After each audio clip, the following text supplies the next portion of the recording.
With dramatic pitches and steep banks, China shows off its next-generation fighter plane. This is the J-31, a stealth fighter. It can come in, as the U.S. has stealth fighters, stealth bombers, come in a full-up radar environment and not be detected. Analysts say this jet could be designed for mid to low altitude attacks and may be deployed from an aircraft carrier. The J-31 looks stunningly like a late model American stealth fighter, the F-35.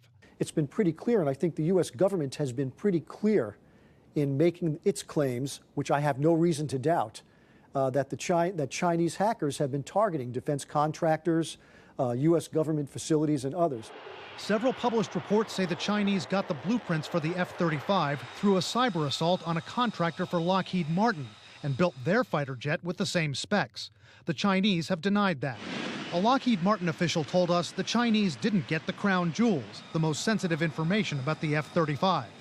China tested the J-31 right as President Obama was in Beijing for the Asia-Pacific Summit.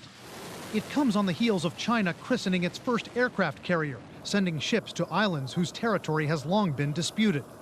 Analysts say this isn't about confronting America militarily, but about reducing U.S. military influence in its neighborhood. What the Chinese military is trying to do is to be able to put their military out further from China, out into the Pacific, in the air, under the sea, and on the sea, in order to deter others from coming too close to China.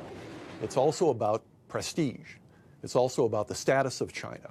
It's also about using platforms like aircraft carriers to perform what's called military operations other than war, humanitarian relief, that kind of thing. The United States uses its aircraft carriers for that purpose quite a lot.